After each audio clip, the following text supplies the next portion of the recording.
അപ്പോൾ ഈ നിയമസഭാ തെരഞ്ഞെടുപ്പിലേക്ക് കടക്കുകയാണ്. ഈ സമയത്ത് എം പിമാരാരെങ്കിലും ഈ നിയമസഭയിൽ മത്സരിക്കാൻ സാധ്യതയുണ്ടോ?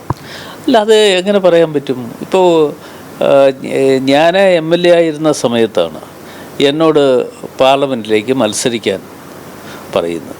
ആ പാർലമെൻറ്റിലേക്ക് മത്സരിക്കാൻ എന്നോട് പറയുമ്പോൾ പാർട്ടി ചുമതലപ്പെടുത്തിയ ഒരു കാര്യം എന്നുള്ള നിലയിൽ ഞാനത് ഏറ്റെടുക്കുകയാണ് ചെയ്തത്. ഏറ്റെടുത്തു.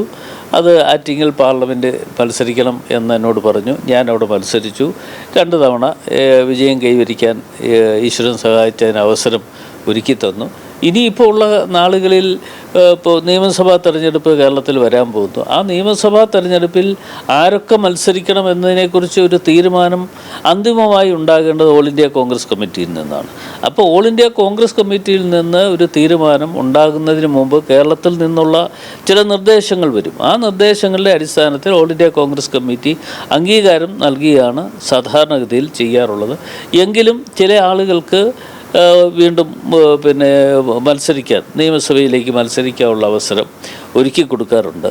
ഇപ്പോൾ രേവന്ത് റെഡ്ഡി കഴിഞ്ഞ പ്രാവശ്യം എന്നോടൊപ്പം ഇവിടെ പാർലമെൻറ്റ് അംഗമായിരുന്ന ഒരു വ്യക്തിയാണ്. അദ്ദേഹം ഇപ്പോൾ അവിടുത്തെ മുഖ്യമന്ത്രിയായി. അപ്പോൾ അദ്ദേഹത്തിന് എന്നൊരു അവസരം ഒരുക്കി കൊടുത്തത് ഓൾ ഇന്ത്യ കോൺഗ്രസ് കമ്മിറ്റിയാണ്. അവിടെ മത്സരിക്കാൻ പറഞ്ഞു. ഒരു MP ആയിരിക്കുമ്പോൾ തന്നെയാണ് നിയമസഭയിലേക്ക് മത്സരിക്കുന്നത്. അതെ, MP ആയിരുന്നപ്പോൾ തന്നെയാണ് നിയമസഭയിലേക്ക്.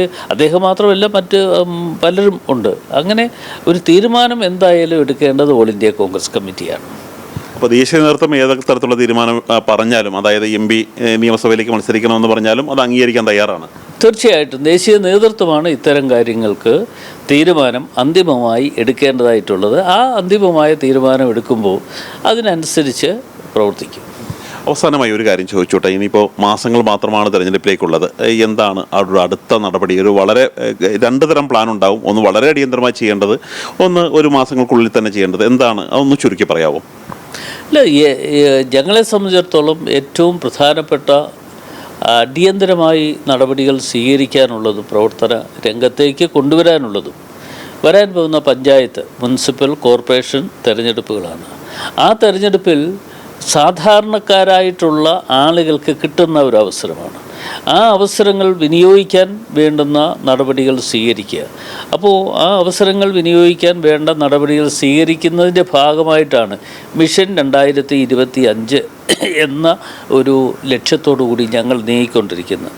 ആ നീക്കം ഞങ്ങളെ സംബന്ധിച്ചിടത്തോളം അതാത് സ്ഥലങ്ങളിൽ വാർഡ് തലത്തിലുള്ള അംഗീകാരമുള്ള ആളുകളെ കണ്ടെത്തി അവർക്ക് വേണ്ടുന്ന അംഗീകാരം കൊടുത്ത് അവരെ മത്സരിപ്പിച്ച് രംഗത്ത് കൊണ്ടുവരിക എന്നുള്ളതാണ് പ്രധാനമായിട്ടുള്ളത്. പിന്നീടുള്ള ദൗത്യമാണ് 2026 നിയമസഭാ തെരഞ്ഞെടുപ്പ്. ആ നിയമസഭാ തെരഞ്ഞെടുപ്പിൽ നിങ്ങൾക്കാർക്കും ഒരു സംശയം വേണ്ട, ഞങ്ങൾ 100 സീറ്റിലധികം പിടിച്ചുകൊണ്ട് കേരളത്തിൽ അധികാരത്തിൽ വരും എന്ന കാര്യത്തിൽ ഒരു സംശയമില്ല. പക്ഷേ ഇന്നിപ്പോൾ സ്വപ്നം കാണുന്ന ആളുകളുണ്ട്, ഞങ്ങൾ തുടരും. അല്പം ആ തുടർച്ചയായി ഞങ്ങൾ മുമ്പോട്ട് പോകാൻ പോകുന്നു.